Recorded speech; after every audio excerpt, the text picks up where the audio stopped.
Bonjour et bienvenue pour ce match de Coupe de France de hockey d'une importance. La passion du sport nous rassemble. Retrouvez Kick-Off Rugby avec Total Energy.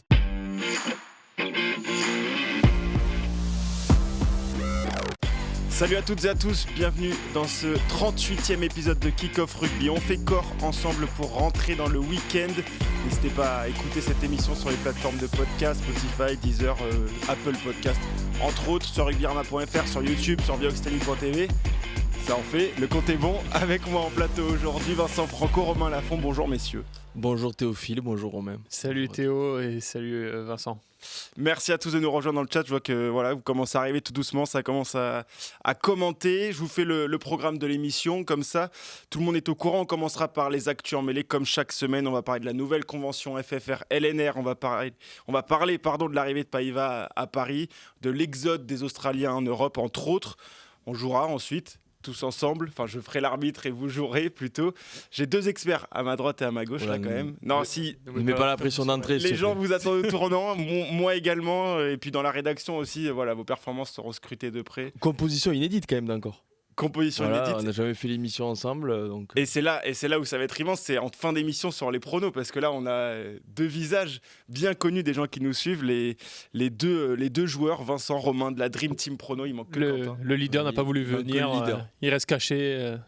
Par contre, le dernier a répondu, c'est pour ça que je suis là. Voilà, le dernier a bien voulu venir, donc on m'a proposé l'émission, j'ai accepté avec plaisir. Mais... Parce qu'en fait tu te troues tous les week-ends à travers un tableau, là tu vas pouvoir te trouer en direct. D'ailleurs, je crois que dès ma première émission, si les gens ont un peu de mémoire, j'avais pronostiqué à l'âge victoire de La Rochelle contre le Racing à De Flandre. Pour ceux qui s'en rappellent, bon voilà, victoire du Racing. Ça montre un peu le niveau d'expertise du type. Voilà. Non mais voilà, les pronos, ce sera donc en fin d'émission. Et puis notre gros débat du jour, ce sera sur les plus grands exploits du 21e siècle. On fait référence à cette formidable équipe de Montauban qui a réussi à se hisser en finale de Pro D2. C'était assez inattendu. Il y a un an, ils jouaient leur maintien en Pro D2 contre Narbonne dans un access match bouillant. Ils ont réussi à sortir Colomiers en barrage, Brive en demi. On a Romain malheureusement qui essuie encore ses larmes. Non, ça va. J'ai fait le deuil. C'est bon, t'as réussi à basculer ? Oui, c'est bon. Depuis 14h là. C'est tout récent. Il a basculé. Faut pas non plus trop en parler parce que ça peut revenir très très vite les émotions. On voit déjà qu'il y a des exploits qui sont cités. On y reviendra en deuxième partie d'émission. Voilà, ce sera le gros débat. Quels sont les plus grands exploits du 21e siècle dans le rugby ? Vincent et Romain ont taffé leur émission, ont proposé 4 exploits. Ils s'affronteront. Avec le chat, on fera les arbitres tous ensemble. Et puis on verra qui est le plus convaincant. Je vous propose de commencer, messieurs, par les actus en mêlée, si vous le voulez. Allez, c'est parti. C'est parti.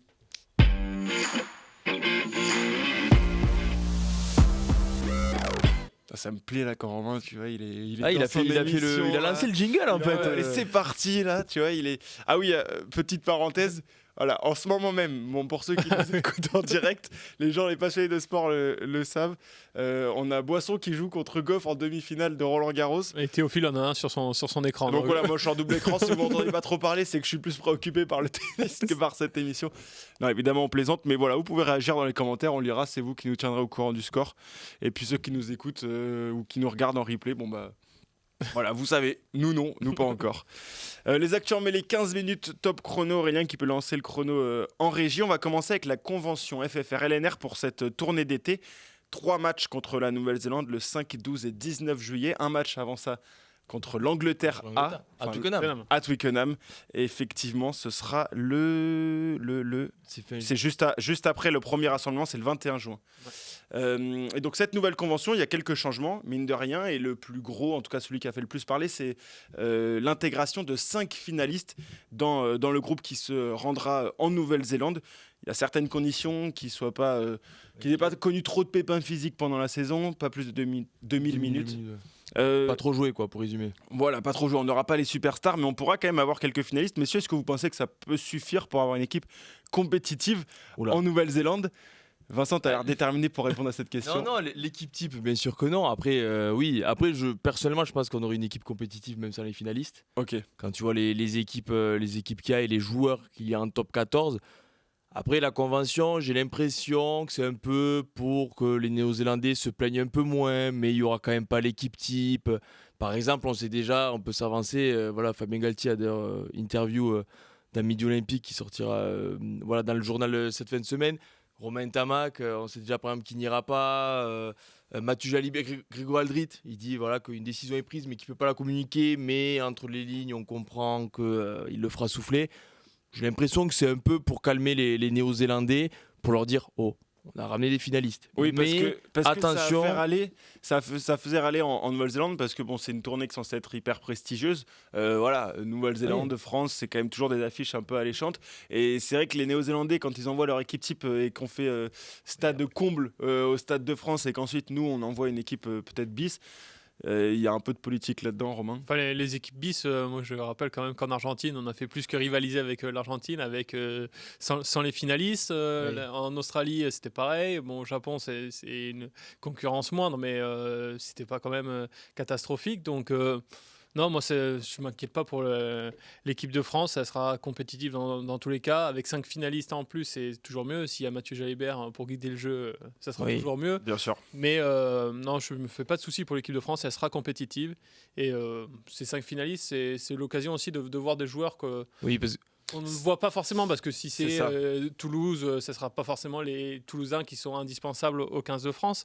Mais il y a des très bons joueurs à Toulouse qui ne sont pas internationaux encore. C'est ça, c'est ce que dit Rubalous dans les commentaires, une opportunité pour des Vergers, Brennan, Castro, entre autres. C'est-à-dire qu'en fait, c'est des mecs qui sont privés de tournée, alors que ces tournées d'été sont plus censées... voilà, c'est le genre de joueurs qui sont un peu la cible de ces tournées d'été. Ils en sont privés parce que leur club est en finale bien souvent, et c'est l'opportunité pour ces mecs-là de... Oui, c'est des joueurs qui ne sont pas forcément titulaires, même avec leur club. Je pense à Verger, mais qui a déjà été appelé pour des rassemblements du 15 de France, qui ont mis un pied déjà dans cette dynamique et qui ont leur chance d'affronter les Blacks quand même. C'est pas rien. Il y a Théo Atisogbe qui lui est un peu plus habitué au 15 de France, mais qui disait jouer les Blacks, ça fait rêver tout le monde. Oui, bien sûr. Donc voilà, moi c'est pour ces joueurs aussi, je trouve que c'est bien d'envoyer quelques finalistes. Puis on va pas se mentir, si par exemple la finale c'est Toulouse-Bordeaux, déjà même 5 ça va pas suffire pour avoir l'équipe type, parce qu'il y en a à peu près 10 de chaque côté, donc ce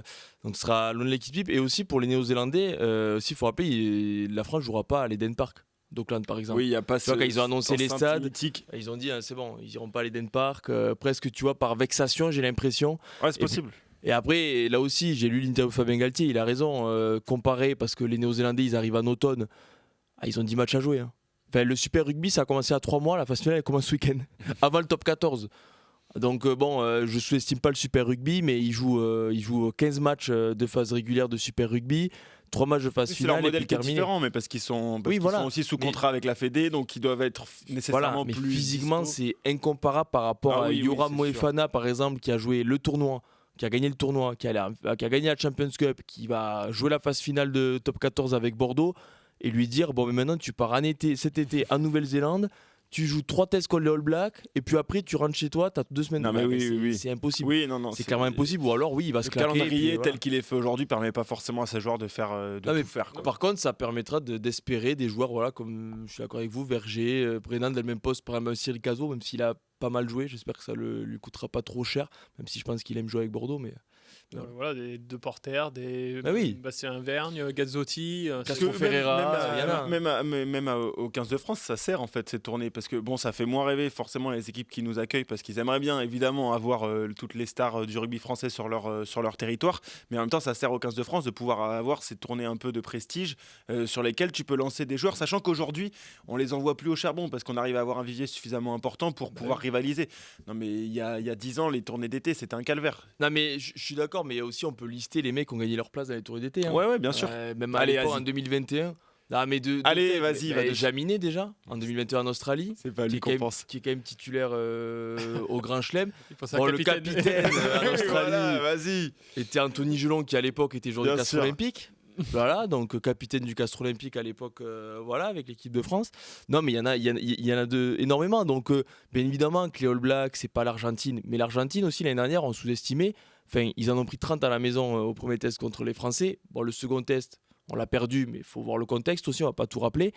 Et après, les Argentins, ils ont battu les All Blacks, l'Afrique du Sud, et ils en ont mis 60 à l'Australie Oui, bien sûr. pendant le Four Nations. Oui, C'était pas non plus des Pumas à 3 pattes, quoi, tu vois. Non, mais voilà, donc. J'aime bien l'image. Non, mais aujourd'hui, tu as tellement de viviers que même je le dis personnellement, moi, je prends plaisir à voir une équipe de France remaniée. Oui, je pense oui. qu'aujourd'hui, Tu plus te qu'il y a dis- 10 ans. Non, mais t'es hypé, tu te dis, ah ouais, tu vois, l'année dernière, Atisogbe, Nouchi, voilà, tu te dis, on va voir ces mecs, quoi. Et ces mecs, qui te font plaisir, même Frisch, même s'il fait pas une saison de fou, Frisch, voilà, tu découvres. Là, aujourd'hui, tu dis en plus Nouvelle-Zélande. En fait, aujourd'hui, encore une fois, je parle pour moi, mais tu as tellement de confiance en cette équipe de France qui n'a pas toujours gagné, mais tu n'as jamais une équipe ridicule. Oui, Et c'est elle ça. te surprend tout le C'est temps. ce qui te permet En fait, de tu pousses derrière, même prendre ces du minots. plaisir. Mais si on doit envoyer une équipe hyper rajeunie, ce qui devrait être le cas, on poussera derrière et puis voilà, et puis ils vivront des bons moments. Messieurs, deuxième actu, l'exode des Australiens vers l'Europe. Actu qui fait écho à l'appel du pied. C'est au moins un appel du pied. Je crois qu'il a envoyé son l'Europe- CV cet après-midi d'ailleurs. Le numéro 8 des Brumbies, 26 ans, 52 sélections, quand même, c'est pas n'importe qui a même avoué qu'il apprenait le français sur Duolingo. Voilà, quand tu arrives à ce niveau-là d'engagement, c'est que tu as vraiment envie de venir en France. Non, voilà, il expliquait que dans son contrat, il avait une clause qui lui permettait de faire une année à l'étranger pour couper et ensuite revenir en Australie pour préparer la Coupe du Monde 2027. Les Australiens s'en plaignent un petit peu de voir leur talent partir vers l'Europe, c'est pas le seul. Est-ce que vous pensez que ça met en danger la sélection australienne de voir des joueurs partir un an comme ça, ou alors les mecs peuvent revenir avec, en ayant appris des trucs, avec une nouvelle mentalité peut-être, et que sur le moyen terme, ça peut leur servir? J'avoue que je trouve ça bizarre de le faire maintenant. J'aurais compris qu'il le fasse en 2023 après la Coupe du Monde. Là, on est quand même à 2 ans d'une Coupe du Monde chez eux, qui est un événement énorme pour toute l'Australie. Et on connaît les difficultés des Wallabies actuellement. Et le faire maintenant, après, il restera plus qu'1 an avant la Coupe du Monde. J'aurais compris, voilà, comme le font certains Blacks. Je pense à Fainga'anuku qui est venu en France, qui là va repartir en Nouvelle-Zélande pour avoir 2 ans pour essayer de s'installer chez les Blacks. Barrett, oui, exactement. Pitsamu. Mais là, de le faire maintenant, c'est quand même prendre un gros risque et c'est mettre en péril l'équilibre des Wallabies. Parce que qu'est-ce qu'on va faire? Là, il va pas jouer pendant 1 an, il va revenir, il va dire bon, je reprends la place. Imagine qu'il y a un numéro 8 qui est voilà, c'est risqué aussi pour le joueur. Comme Pitsamu qui va postuler pour les Wallabies. C'est risqué pour le joueur, c'est risqué pour la sélection, je trouve. Mais je l'aurais fait plutôt en 2023-2024. Et là, je trouve que c'est un peu trop près de la Coupe du Monde. Vous comprenez dans le chat, dites-le si vous comprenez la fédération australienne qui se plaint un peu de ça, ou si vous pensez que ça peut leur servir, n'hésitez pas. T'es obligé de te plaindre. Enfin là, parce que Valentini aussi, c'est un des cadres en plus des Wallabies. C'est pas le troisième couteau, le mec qui joue les matchs où ils font tourner. C'est quand même un des meilleurs 8 du monde, qui roule, qui est vraiment puissant. Donc déjà, je pense que beaucoup de clubs de top 14 aimeraient l'avoir. Donc si vraiment son CV circule, il va vite recevoir des retours par mail. Je pense que c'est déjà le cas. Ouais, mais après, je pense que Duolingo, ça a convaincu tout le monde. Je pense que la fédération peut lui dire, même si pour nous, journalistes, on se régale de ces déclats et de cette franchise, on va pas se mentir, mais tu lui dis, même si ton agent bosse en coulisses, tu me sors pas comme ça en me disant que tu apprends sur Duolingo. Déjà, Duolingo, belle pub, faut le dire. Déjà. Et nous, en plus, on répète. Et nous, envoyez des chèques à Duolingo. J'apprends sur Duolingo, j'achète une baguette de pain tous les matins, je mange des pâtes de houmous. En fait, je m'entraîne. Bon, je te dis, calme-toi. En plus, phase finale à jouer avec les Brumbies. Le mec. C'est vrai qu'il dit ça à un moment aussi, le timing est fou. Tournée des Lions. Le timing est fou. Le mec s'est fait un délire. Et après, il y a quelque chose qu'on ne peut pas nier par rapport aux Australiens, c'est l'aspect financier. Aujourd'hui, le top 14, déjà, tu as l'attractivité sportive, ok. Mais aussi financièrement, tu gagnes beaucoup plus qu'en Super Rugby. Ça dépend des joueurs, mais naturellement, tu gagnes plus par rapport à ton niveau. Tu es accessible au club top 14 parce que, comme Valentini qui veut vraiment venir en France, il va peut-être se vendre un peu moins cher malgré son niveau qu'un autre, tu vois, qu'un joueur GIF de haut niveau et jeune. Lui, il a fait une bonne sortie. On s'en plaint pas parce qu'on est du bon côté, on va dire. Oui. Parce que je pense que si c'était l'inverse, si demain tu as Grégo Aldrit qui sort, il dit j'apprends le sud-africain sur Duolingo et je me prépare à faire des safaris. Tu fais la grismine à La Rochelle. On serait moins ravis. On en parlait avec les jeunes Australiens de 16 ans qui vient à La Rochelle, mais ça c'est encore autre chose. Oui, Il me semble en plus qu'il y a un autre, c'est pas Gleason qui vient en France. Et par contre, qui a été puni par la, Ouais, voilà, par la c'est- sélection australienne, qui a pu été sélectionné alors qu'il était dans le groupe. Voilà, un jeune troisième ligne, pour remettre Qui dans le va- contexte, qui était prometteur, qui était annoncé avec l'équipe des Wallabies et qui vient en France. Donc, À Montpellier, ouais. c'est- Autre actu, Dimitri Zarzeski qui quitte le Racing. Ça a été officialisé, on l'avait annoncé, ça a été officialisé par le Racing, je crois, ce mercredi, Oui. en conférence de presse. Ça marque la fin voilà, d'une belle période, ou je sais pas, mais en tout cas d'une période au Racing.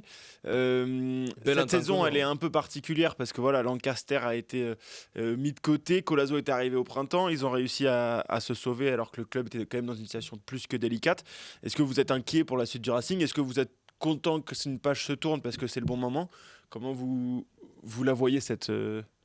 Inquiet, non, même si c'est la première fois depuis qu'ils remontent qu'ils ne vont pas se qualifier pour la phase finale.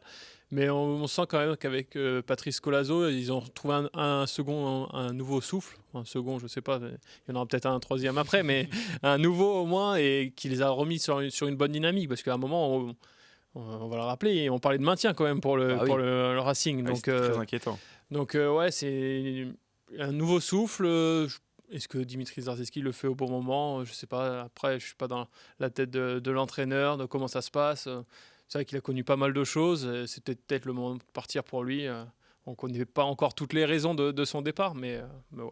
Après, être inquiet un peu, quand tu perds ton meilleur joueur déjà, bon, t'as le droit d'être inquiet, le Garec. J'ai cru parler de Owen Farrell. Non, qui n'est pas encore parti d'ailleurs en plus. Non, mais bon, le Garec, c'est quand même, si on regarde les matchs qu'a gagné le Racing cette année, Oui. il y en a beaucoup où le meilleur joueur c'est le Garec. Donc bon, c'est forcément inquiétant à ce niveau-là. Chavancy, bon, c'était plus non plus le Chavancy de l'époque, c'était plus un cadre, voilà. C'était un cadre de vestiaire plus que de terrain. Voilà. Mais bon, ça peut compter aussi.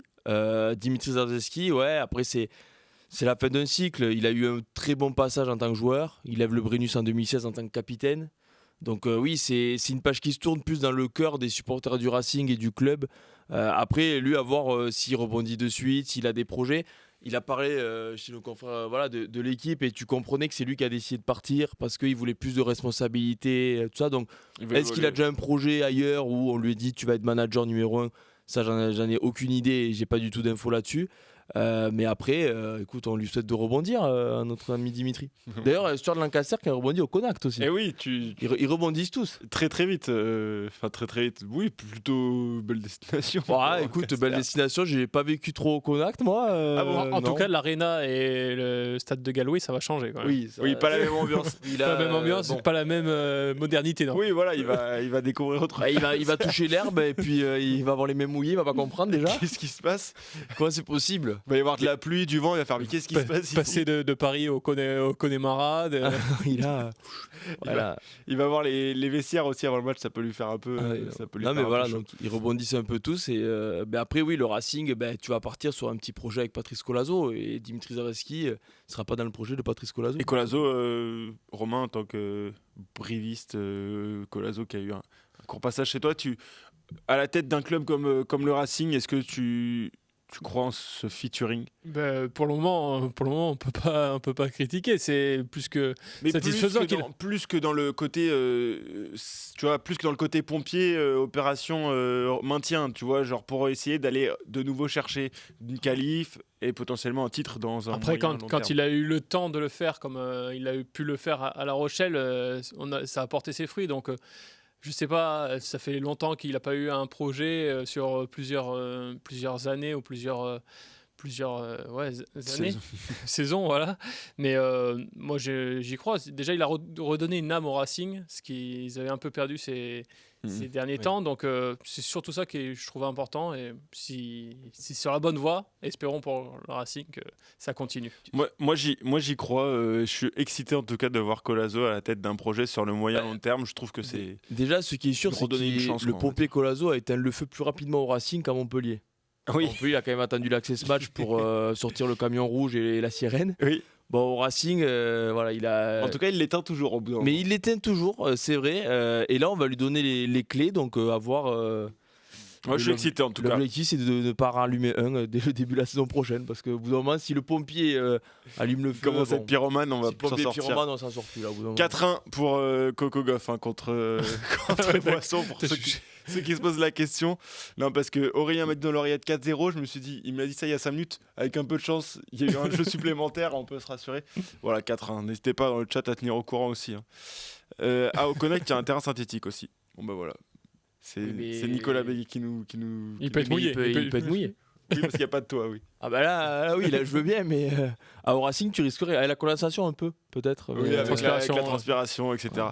Messieurs, est-ce qu'on passe au jeu avant de rentrer dans le gros débat du jour? On a fini les actions mêlées, merci. On a le choix? Non, toujours pas. J'aime bien poser la question par politesse. Je suis pas serein du tout cette fois-ci là. Mais si. Allez, on passe au jeu.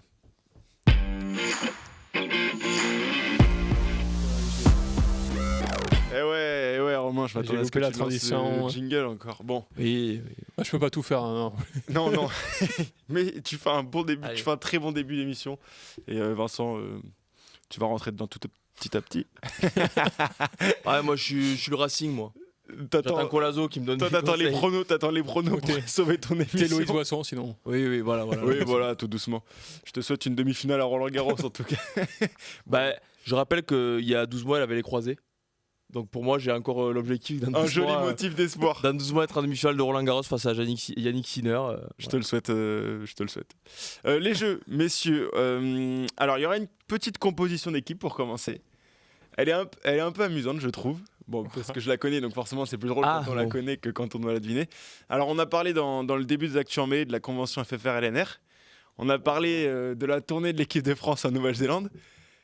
Oh non. Il y a eu le dernier Nouvelle-Zélande-France en tournée d'été. En plus, c'est celui qui est le moins. 2018. Ouais, voilà. C'est celui-à Dunedin. 49-14 pour la Nouvelle-Zélande. Non, mais surtout que c'est celui qui marque le moins la tournée. Je vais. Ça te convient pas? Mais non, mais si, mais en fait, pour ceux qui. Je suppose que dans déjà, le il y a chat. le souvenir du match.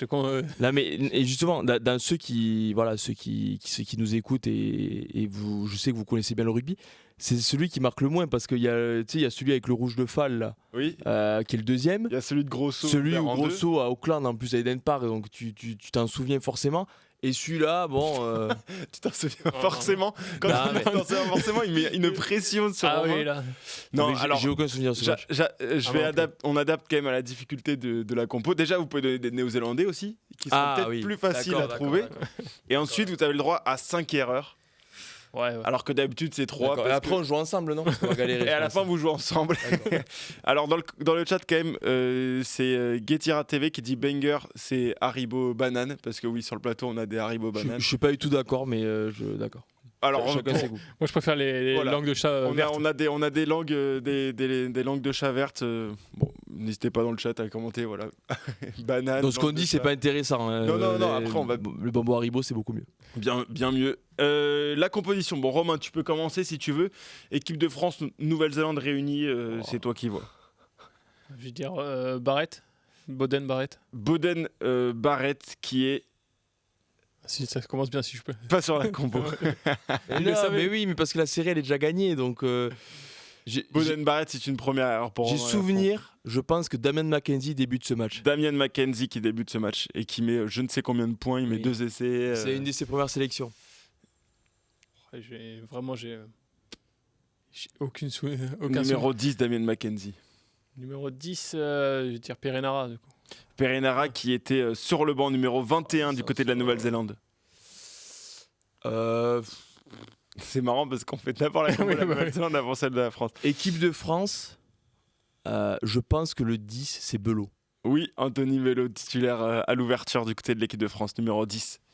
Alors, dans le chat, on a 2 noms qui sont cités. Il n'y en a aucun qui est bon, Nicolas Béguet, désolé. Bernard Leroux. Bernard Leroux, qui est numéro 4 du côté de l'équipe de France.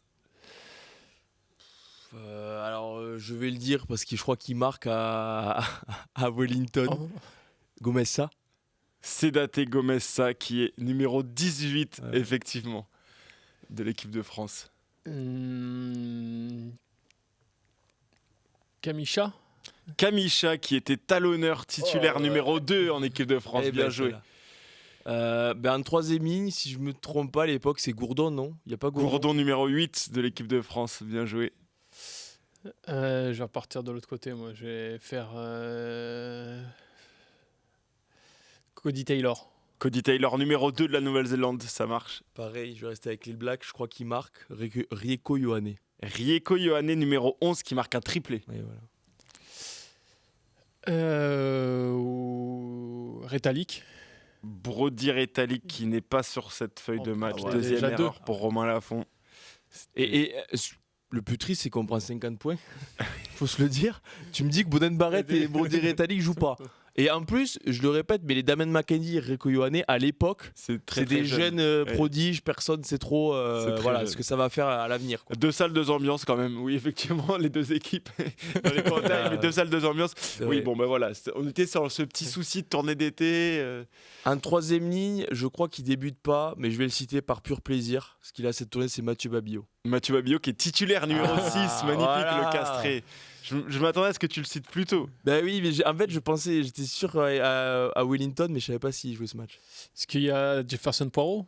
Jefferson Poirot qui n'est malheureusement pas sur cette ouais. composition d'équipe. 3 erreurs déjà. Ouais, après, c'est compliqué. Franchement. Pensez, il y a beaucoup de Rochelais parce que. Enfin, beaucoup. Il y a quelques Rochelais parce que.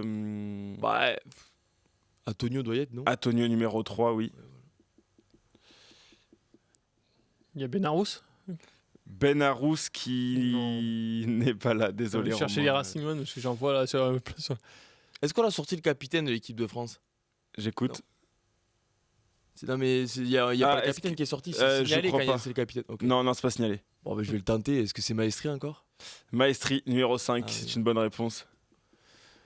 Alors, il me reste une erreur, mais Oui, je vais dire mais après, Whitelock vous de pouvez- l'autre Ah, côté. déjà? Oui, j'ai déjà fait 4 Tu t'es fautes. pas trompé 4 fois? Mais si. Ah oui, d'accord. Je vais dire Whitelock de l'autre côté. Oui, Sam, Whitelock, Sam Whitelock, Ouais, ça ouais. marche. Et surtout, Whitelock, ils sont 8. Donc, au pire des cas, tu Ah, disais j'ai pas dit le Sam, prénom, j'ai tu dit t'en Sam. sortais. C'est le seul Whitelock? Tu veux pas que je te donne la. Non, parce que je crois qu'il y a son frère qui jouait peu, mais qui est en troisième lignel, non? Luke Whitelock, numéro 8 de la Nouvelle-Zélande, Ah effectivement. ouais, continue. troisième lignel. Bon, allez, je vais vous aider. Alors, on a quoi? Il va pas- nous manquer le numéro 1. Parle pour Romain pour l'aider. Parce que... Oui, plutôt. Bon, allez, je vais t'aider. Numéro 1, ça commence par Dany, ça finit par Priso. Ouais, c'est pas mal. Ah, mais attends, mais. Ah oui, les Rochelais. putain. Eh oui, il est. Bah, après. Alors, Attends, le 7, est-ce que c'est pas Loré? le 7, non, le 7 ne joue plus en France. Il ne joue plus en France. Oui. Mais Ça il veut joue dire encore? qu'il joue toujours. Oui, il joue toujours, mais il joue plus en France. On en a parlé il y a pas si longtemps. Numéro 7. Oui. Ah, il est parti dans une destination un peu exotique pour le rugby. Galtier. Et effectivement. Ah oui. Kylian Galtier, numéro 7. Ouais. Le numéro 9 est une légende du rugby français. Oui, Para, non? Morgan Parra. Alors, il y en a un qui a été cité tout à l'heure qui, aux ailes, on a un joueur qui est une légende, qui est délocalisé, on va dire. C'est Médard ou... Non, Non, délocalisé, c'est-à-dire. qui n'est pas à son poste habituel. Ah! Le numéro 11, une légende. Ah, vraiment. Ah oui, mais c'est un centre? Oui. C'est pas Fofana? Et non, Fofana est centre, numéro Ah. 12. Et le 11, c'est. Attends. Ah, je vais devoir vous aider, Ficou messieurs. Gaël Ficou, bien joué. Le numéro mais- 13 est un joueur. Il n'a pas énormément de sélection. Bon, je vais vous donner, c'est Rémi Lamera. Le numéro 15 est très. Il n'a pas eu non plus énormément de sélection. Il a fini sa carrière en Pro D2, il me semble. Du coup, c'est pas Fall parce qu'il prend rouge. Et si. Ah ouais, et il lui retourne. Ah, mais il Benjamin gagne le Fall, rouge. numéro 15. Ah ouais, mais d'accord, mais s'ils font des pièges comme ça aussi, la commission de discipline peut pas s'en sortir. Moi, je suis Allez, désolé. sur le banc, on avait du Pélissier, du Baye, Gomessa, on l'a dit. Il y avait Félix Lambé qui était là. Lapendry, Baptiste Serin, Jules Plisson et Maxime Médard, numéro Et le 23. 14, du coup? Le 14 qui était donc Teddy Thomas. Ah, d'accord. Et est-ce que Goudou joue ce match? Et Goodhue joue ce match. Ah. Il forme la paire de centre Ouais, avec c'est- Sonny Bill Williams. Et voilà. en oui. Nouvelle-Zélande. Il y avait quand même Sonny Bill Williams, il y change de avait Aaron Cocali. Smith, bon, il y avait Savea aussi. Il y avait du beau monde. Bon voilà, c'est pour cette compo. C'était un peu tiré par les cheveux, mais ça rappelle quand Non, même non, des, c'était pas si ça mal. rappelle hein. des souvenirs. Non, c'est pas mal. Franchement, il y a du beau nom quand même. En vrai, on dit ça, mais bon, déjà chez l'All Black, il y a quand même des beaux noms. Oui, chez l'All Black, oui, il y a des bouts, non, ça c'est sûr. Vakatawa, c'est vieux, bah oui, c'était un peu après. C'est qui le 20 des All Black? Ah, c'est Matt Todd. Le 20, ouais, Matt Todd, le 20. Ah oui, d'accord. Ok. T'avais Munga Ah, ça- sur le banc, Perenara, Jordi Barrett aussi. Bon. Oui, il y a du beau monde. Du beau Mais monde. c'est des jeunes à l'époque. Oui, C'est la nouvelle plus jeune génération qu'aujourd'hui. qui lançait au 3e test. Bon. 2018, c'était la dernière du coup confrontation entre Néo-Zélandais et Français en tournée d'été. C'est- Tu m'as donné mal à la tête déjà là. C'était quoi Ouais, le je suis score désolé. De quoi C'était quoi le score de ce match au final 49-14. 49-14. Et on prend un bouillon en deuxième mi-temps. Je crois qu'on prend 29-0 en deuxième mi-temps. Messieurs, deuxième jeu. Bon là, c'est de l'actualité. C'est un jeu auquel on joue dans la rédaction. Oula. 2 équipes, un joueur passé par les 2 équipes. C'est de la d'accord. rapidité. Ah ouais, mais là, il connaît les joueurs de Blagnac Non. et de Grouillet. Oui, oui, non, mais je vais pas te demander des joueurs passés par Groyer et Gruissant. Bon, voilà, si c'est ça la question. Ça va être de la rapidité, tout simplement, un point chacun. Au premier qui me citera un nom. Dans le chat, ça va être un peu difficile d'être aussi Oui, rapide là. que les 2 oiseaux qu'on a en plateau. C'est toi qui donnes les clubs? C'est moi qui les donne, Ok. pour que ce soit audible quand même. Premier joueur, un joueur qui est passé par Bayonne et Toulon.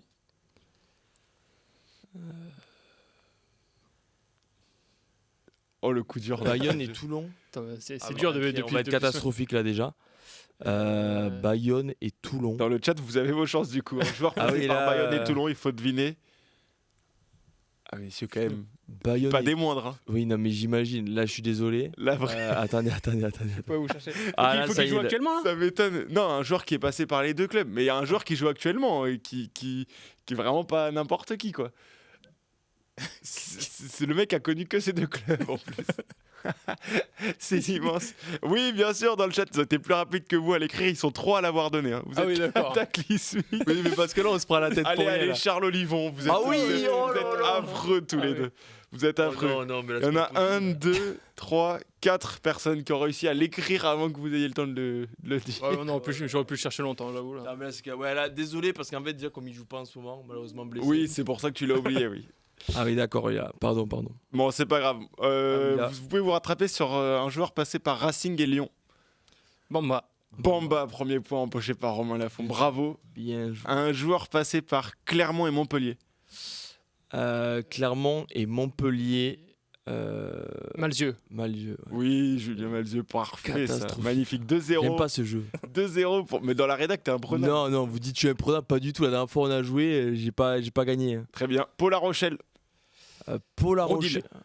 Il y a Troudil. Bah, Il y avait fort. Bardi aussi qui avait été cité pour Ah oui, oui. Clermont Montpellier. Et Floch aussi. Clermont. Anthony Oui, Anthony Floch aussi. Priva. Stade français Castres. Stade français. Euh, mais Stade là, français Castres. Bah, tu vas chez lui, là. Romain Martial. Romain Martial, effectivement. Ouais, Il y avait t'as qu'à lui Henri dire- Cocotte aussi. t'as dit- Ah oui, c'est- Non, mais non, il est passé qu'à Castres. Toi, tu vas oublier ce passage Pardon à Paris. Je sais pas de quoi tu parles. Ok. Perpignan et Toulouse. Carl Château. Karl Château, oui. Karl Château, Pourquoi c'est tout le temps lui qui revient? Oui, Oh, oui. mais parce Melvin qu'il vient aussi Jaminet. pour Vannes, il vient aussi pour. Ça fait combien là 2-2 3-2 3-2 pour lui. Pour Romain, très bien. Bordeaux et Vannes. Bordeaux. J'en ai pas trouvé. Alors, Yann. Non, je pense que. Non, je veux pas dire de bêtises, donc non. Bordeaux, Vannes, Et on est Tanivili. Tani, Ah oui, Vili, bien bravo. joué, 3 partout. Je vous propose un petit bonus Allez. pour déterminer qui sera le grand vainqueur. Il y avait Delphi aussi, Toulouse et Perpignan, Oui. ouais. Perpignan, bien joué. Plus actuel. Montauban, Grenoble. Fortunel. Fortunel. Fortunel, Oui. la victoire pour Romain Lafont, bravo. Et vous l'avez pas deviné, mais c'était toutes les affiches de ce week-end. Ah, que je vous ai bien dit. joué. Bien joué. Et oui, j'ai quand même changé des domiciles extérieurs pour pas que ce soit trop évident. C'est Romain qui l'emporte sur ce jeu. Bravo Romain. Tu vois, t'as pas été. Ouais, non, ça va. T'étais en plein doute là et. Ah, Bravo le dans Bayern- le Bayern chat, Toulon. vous avez été bon aussi. Hein. Et plutôt réactif, c'est évidemment plus dur à écrire, enfin Oui, plus oui, long c'est à plus- écrire c'est qu'à plus long à écrire, ouais. qu'à dire. Bon, bah, Toulon, c'était volontaire en fait. C'était pour C'était pour faire laisser- participer voilà. le chat. Bon, voilà. Pour les intégrer. Bravo, un partout, messieurs. Félicitations, comme ça tout le monde repart heureux. On peut passer à la suite. Et la suite, c'est évidemment le gros débat du jour. Mais oui. Là où vous allez encore vous affronter, mais c'est un peu plus bon enfant. Oui, voilà. oui. Personne ne joue sa maison, alors que là, pour le coup, c'était très premier degré. On passe au grand débat juste après ce jingle. Romain ? Ça part.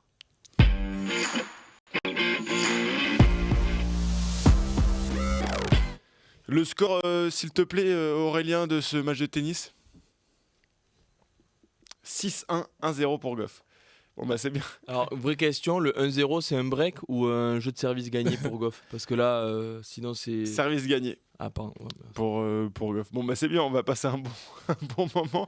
On va, se posait on la va question de finir savoir- l'émission. Voilà, c'était la question, c'est de savoir si on aurait eu le temps de voir un petit bout de match avant la fin de l'émission. Visiblement pas. En tout cas, si ça continue comme ça, en tout cas, En on tout est cas, on cuit. espère qu'on pourra le regarder du coup maintenant, parce que sinon. Oui, sinon c'est une c'est bonne nouvelle. pas bon signe. Messieurs, on repasse au rugby. Le débat, forcément, le débat qui fait référence au parcours complètement improbable de Montauban en Pro D2. En 2024, ils jouaient leur maintien, on l'a dit, contre Narbonne dans un barrage bouillant. Et gagner 20-18 à la 77e. Hein. Exactement. C'est Non, pas mais Chambéry-Aurillac. Plus que ça. Hein. Enfin oui, c'est ça, c'est Ouais. plus que bouillant. C'était pas Un an Chambéry-Aurillac. plus quoi. tard, les voilà en finale de Pro D2 contre Grenoble après avoir sorti Colomiers en barrage.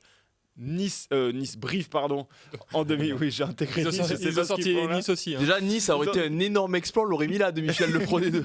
On va pas se mentir là. C'est ça, le Ils, plus gros exploit. ils auraient eu leur place. Hein. Non, ils ont battu Brive chez eux, à chaque fois à l'extérieur. Messieurs, 4 exploits chacun au XXIe siècle. Vous présenterez ceux que vous avez choisis sous forme un peu de duel. Avec le chat, on fait les arbitres tout simplement et puis on détermine ensemble quel est le plus gros exploit de ce XXIe siècle. J'ai- Ça reste subjectif. J'ai une question. On commence par celui qui nous a le moins impressionné. Alors, Ou chacun votre tour. Vous donnez. C'est pour Un ça que je pose exploit. la question. Et en face, vous avez le droit de sortir la carte que vous le souhaitez. Ah voilà. Il donc- peut y avoir de la stratégie sur certains exploits. Ah Si oui. tu trouves qu'en face, voilà, cet exploit il est assez mesuré, on va dire, tu peux sortir une carte qui n'est pas forcément ta carte maîtresse pour Ok. aller en face. On va donner Ouais, la c'est main. tactique, hein, c'est Il y a de la tactique. Oui, on est en train de passer on est dans en train de passer un certain. Même dans les débats, là, maintenant, Ah, si c'est. maintenant, faut oui, préparer un plan de jeu pour venir à Oui, kick-off, ça va devenir compliqué, je vous le dis. Eh oui, déjà que bon, personne ne veut y participer à cette émission. Ouais, faut peut-être changer le présentateur. Hein. Oui, bah Plus Manon, souvent. écoute, si tu reçois notre appel quand tu reviens, avec plaisir. Bon, j'ai donné la main à Romain tout à l'heure, je vais la donner à Vincent sur ce coup. Je Vincent, voulais pas, je premier voulais exploit pas que tu as envie de citer sur ce 21e siècle. Est-ce que tu veux commencer fort tout de suite? Non, je Non. trouve pas. Je vous le dis, ça va être numéro 4. Ok. En tout cas pour ma part. Hein. Mais après, c'est 4 gros exploits. Mais je vais partir sur La Rochelle en 2023. Finale de Champions Cup, victoire contre le Leinster à Dublin. C'est celui qui a été cité directement Ouais. dans. Parce que, en fait, Dans le victoire finale 26-27 pour La Rochelle. Et en fait, je me souvenais qu'il faut un début de match cauchemardesque, mais pas autant en fait. Tu vois, parce qu'il y a 17-0 à la 12e minute et à la 11e, il y a Carbarlo qui prend un jaune. Juste avant, parce que Chian met doublé. Et je sais plus qui marque le premier essai. Chian met le deuxième et troisième essai. Et malgré tout ça, il gagne. Et je me souviens, je travaillais pas ce joueur. Je me souviens, je l'avais vu avec des potes. Et tu te dis, mais bon, ils vont en prendre 45. Oui. Je pense que certains Irlandais avaient déjà ouvert les bouteilles de bière et laissé la place sur l'armoire. Après, Au si final- les Irlandais ils attendaient la victoire Oui, pour ouvrir bon. des bouteilles de bière, ça se saurait. Ouais, mais je pense un peu. Quand tu es supporter du Leinster, vaut mieux les attendre en ce moment. Oui, c'est Depuis vrai. plusieurs années pour les ouvrir, parce que sinon tu la digères mal. Mais non, mais du coup, La Rochelle, parce qu'à Dublin, bien sûr, ils avaient déjà C'est- gagné contre le Leinster en T'es 2020. sacrément confiant pour le mettre que 4ème celui-là. Hein. Parce Ah, que mais- c'est quand même un exploit. Oui, Oui, non, je sais pas ce que ça va être les trois Je premiers. suis d'accord, Ah oui. je suis d'accord, mais ouais, La Rochelle, parce qu'en 2022, ils avaient déjà gagné le Leinster. Là, le Leinster, ils se disaient, bon, on les attend, on est chez nous, sur notre Ah oui, pelouse, oui. on gagne 17-0 à la Pas deux 12e, fois, quoi. ils sont 14. Ah, et au final, tu prends un 27 à 9 en 1 heure de jeu. Et tu te fais avoir sur ton terrain, quoi. Donc c'est le prime de La Rochelle, Très d'une bien. certaine équipe de La Rochelle, et du coup voilà, je pars sur La Rochelle 2023 contre le Leinster à Dublin. La Rochelle 2023 contre le Leinster à Dublin. Contre quoi, Romain? Je vais partir sur des Irlandais, moi aussi, mais qu'on attendait beaucoup moins que La Rochelle, par exemple. Parce que La Rochelle, finalement, c'est champion d'Europe qui garde son titre. Donc, est-ce que t'as vu est-ce- sa stratégie? est-ce que Il dénigre mon. est-ce que c'est d'accord. vraiment un exploit? C'est bien joué de sa Si- part. S'il n'y avait pas eu les 20 premières minutes. Ah bon, voilà. mais d'accord, Si, avec c'est plus un exploit. Dessy, on va loin. Hein. Donc, moi, En Coupe du Bois aussi d'ailleurs. Ouais, d'accord. Ça marche très très bien ça. Mon exploit, c'est l'exploit irlandais face à la Nouvelle-Zélande à Chicago. Je remets dans le contexte. C'est vrai. C'est en 2016. L'Irlande, le 15 du trèfle, n'a jamais battu les All Blacks. Les All Blacks qui sont invaincus depuis 18 matchs. Oui, 18 matchs. Commence à préparer vos votes dans le chat. Hein. 18 matchs sans perdre. Ils avaient perdu la dernière fois un match contre l'Australie début août avant la Coupe du Monde 2015 qui comptait pas pour grand chose. 18 matchs sans perdre. Ils arrivent face à l'Irlande qu'ils ont toujours battu en 111 ans. Ils les ont toujours battus. 28 matchs, 28 victoires. Et à Chicago, 40-29 pour l'Irlande. Un match de fou furieux. Et l'Irlande, ce 15 du trèfle, qui brise la série noire. Parce que depuis, ils ont été gagnés en... Pas mal ça, la série noire. Pas mal. Ils ont été gagnés depuis en Nouvelle-Zélande et tout ça, mais c'était un complexe d'infériorité qui s'envole à Chicago. Et c'est un match qui restera dans les mémoires irlandaises au moins. Plus que le La Rochelle-Leinster. Il y a deux visions qui s'opposent, parce qu'il y a la vision enjeu. Voilà, elle est gagnée contre vents et marées en Irlande contre le Leinster, et voilà, qui représente un peu une revanche pour les Irlandais. Mais en même temps, de l'autre côté, il y a la vision exploit historique, on va dire, sur terrain neutre, de tuer une match série amical, donc sans enjeu. Bon, mais contre la Nouvelle-Zélande, il n'y a pas de match qui est sans enjeu. Ah bon, d'accord. Non, mais je sais pas. Il y a le côté historique et tout en plus. Il n'y a pas le contexte du match où on perd au début de match. J'espère qu'ils vont bien voter dans le chat. Après, ils ont peut-être moins vu ce match que celui de La Rochelle. C'est pour ça que la présentation est très importante. Pour le moment, le vote se dirige plutôt vers Chicago. Ah ouais. Sans déconner, Chicago. Mais parce que vraiment, moi je vous le dis, est-ce qu'on peut voir la compo de All Blacks par exemple pour ce match? Non, vraiment, parce que est-ce qu'ils ont mis l'équipe type? Je pose la question sans aucun provoque. Parce que je me souviens pas du match. Donc on est jusque-là. Bon, alors on va aller jusque-là. Si tu m'expliques. Irlande, Nouvelle-Zélande. Oui, bon, c'est en quelle année, s'il te plaît, Romain? 5 novembre 2016. D'ailleurs, je pense que ils allaient battre le record, les Blacks, de l'histoire s'ils gagnaient l'Irlande, non? Oui, exactement. C'était 19 matchs le truc. Qu'on a approché après avec l'équipe de France. Et d'ailleurs, qui a été égalé par l'Angleterre. 18 matchs, battu par l'Irlande avant le 19e match. Donc l'Irlande, ils ont battu les deux records. Ils ont flingué les deux records. Donc voilà, donc ça pour ça, c'est un point pour Romain. Ça, allez. Non, bon bah voilà, comme ça c'est dit. Non, il y a quand même du Barrett. Oui, non, c'est pas une équipe de peintres. Non, il y a du Ben Smith, Barrett, Scott Barrett aussi. Non, je suis pas sûr qu'ils aient fait tant tourner que ça. Non mais je me souvenais pas du match donc. Écoute, premier point pour Romain. Si en plus, c'est officiel, ça. Si en plus, bah toi tu l'as donné, donc le chat l'attribue. Moi j'ai hésité. Bon, je vais m'en remettre à la vie populaire. Romain, deuxième exploit que tu veux présenter sur cette table? Je vais partir avec mon quatrième alors. Ah oui, bon d'accord. Je vais partir sur un autre côté historique, la victoire de l'Écosse dans le tournoi 2021. Là je vous le dis, je suis confiant là. Là si j'ai pas le point là, je peux vous dire que le chat ça va. L'Écosse qui gagne en Angleterre à Twickenham en 2021. Du coup, ça faisait 38 ans qu'ils avaient tout simplement pas gagné à Twickenham. Bon, on va pas raconter les conditions du match, une pluie diluvienne, Finn Russell qui met les points au pied, ça fait 6-11, un essai de Van der Merwe, il me semble. Et voilà, ça suffit pour l'exploit historique des Écossais. Combien de temps qu'ils n'avaient pas gagné? 38 ans qu'ils n'avaient pas gagné à Twickenham. On va juste rappeler la rivalité quand même entre les Écossais et les Anglais. Rappelle-la, t'en as besoin là, je pense. Vraiment, rappelle-la. Rappelle-la. Elle est plus vieille que celle entre le Leinster et La Rochelle, donc c'est quand même important. C'est deux nations les plus vieilles du rugby mondial. Et voilà. Ça tombe bien, moi je vais mettre face à ça des sélections aussi. Parce que, c'est la victoire du Portugal à la Coupe du Monde 2023 contre les Fidji. Parce que, bon, déjà, c'est la première victoire de l'histoire du Portugal en Coupe du Monde. Et pour avoir eu la chance d'être au match, c'était quand même assez fou parce que du coup c'était en France, bien évidemment, la Coupe du Monde 2023. Il y avait beaucoup de supporters portugais tu vois, même là j'ai vérifié en préparant cette émission parce que les Fidji, on les vendait comme une des meilleures équipes du monde parce qu'ils avaient gagné l'Australie, ils avaient perdu de peu contre le Pays de Galles, ils allaient se qualifier pour les quarts de finale, ils étaient déjà qualifiés d'ailleurs, je crois. Ouais, t'as tout dit. Non mais bon voilà. Et après t'as défendu un match amical tout à l'heure. Tu vas avoir du mal. Et j'ai regardé et tu vois voilà, les Fidji c'était Tuisova Waisea au centre, Botia en 7 qui prend un jaune dans le match, Cyrili Makala était titulaire aussi. Et puis t'as le scénario quoi, les Portugais qui ont fait plaisir toute la Coupe du Monde, c'est le dernier match. Et là t'as Costas Torti qui marque, Rodrigo Marta qui marque à la 78e minute, Samuel Marquez transformation en coin qui la met 24-23. Et après, j'ai souvenir, au coup de sifflet final, tu as tout le monde qui explose. Tout le monde était devenu un peu pour les Portugais parce que tu voulais la petite équipe là, qui allait écrire l'histoire en France. Et du coup, pour ça, parce que c'était une belle récompense pour la Coupe du Monde, dont on se souvient, je pense qu'on se souvient plus de la victoire du Portugal que la victoire de l'Écosse sous la pluie qui a mis fin. On parle des sentiments aussi. Qui a mis fin à 38 années sans victoire. Non mais après c'est sûr, dans le chat il y a plus de Portugais que d'Écossais, donc forcément il sait à qui il s'adresse. Non, mais après, oui, voilà. Non mais c'est vrai qu'il y a le côté proximité aussi peut-être avec le Portugal. Il y a le côté aussi avoir vu le match et se souvenir du match. Je pense que là ça aide dans le duel, parce que là.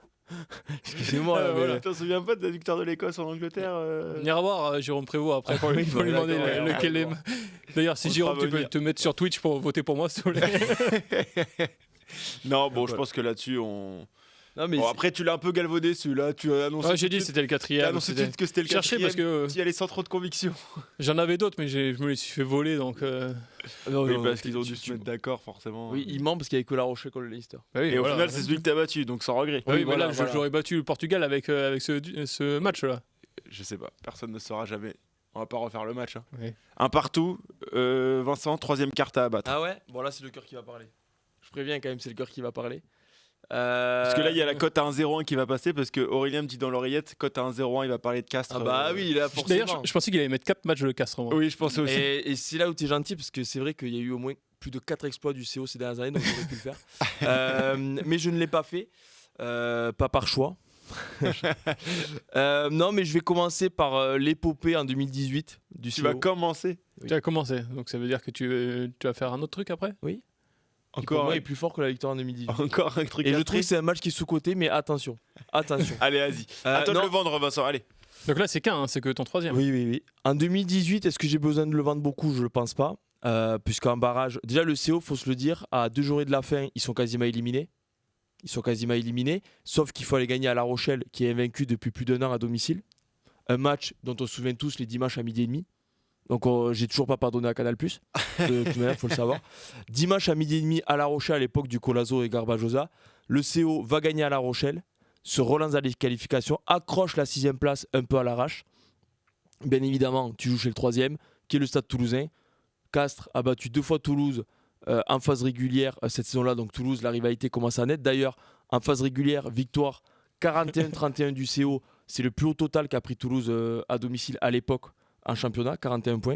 Donc Je pense que Toulouse, s'il est accusé de meurtre, il se défendrait moins bien non mais que ce qu'il est en train de Non, mais défendre Castres là, attends. tout de suite. donc, très, très Toulouse, fort. Toulouse, bien Après, évidemment. il a Avec- une demi-heure pour. Non, pour- bien évidemment, naissance Ça y est. de la Le temps nouvelle de parole, là. génération. Naissance de la nouvelle génération de Toulouse. Certes, il n'y a pas Antoine Dupont qui s'est fait les croiser quelques mois plus tôt, mais ambiance de fou au stade, les supporters, ils se donnent rendez-vous.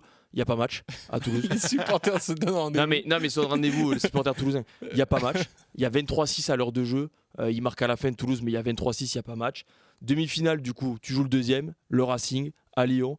Tu passes 10 minutes à la fin, à 5 mètres de la ligne, tu gagnes le match, Il est en 19-14. train de nous refaire le truc. Et t'arrives Mais ce qui est contre ouf, c'est qu'il a Montpellier. des frissons en racontant l'histoire. Et Ça, vous t'arrives- voyez pas. Hein. T'arrives contre Montpellier.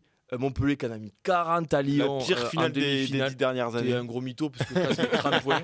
Les 30 points. Et là, tu mates Montpellier. Et encore une fois, moi, je veux dire, ok, tu gagnes le 3e, le 2e et le 1er, mais en barrage et en finale, il n'y a pas match. C'est-à-dire que Castres, ils sont là.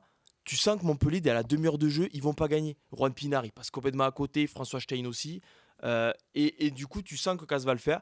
Et au final, Castres, de 6e, soulève le Brennus et gagne le respect de tout le monde à l'époque parce que, non, mais parce que tu bats le 3e, le 2e et le 1er. Donc, au bout d'un Non, moment, tu peux pas faire difficilement beaucoup plus Voilà. pour gagner le Brennus. Ok. Bon, là.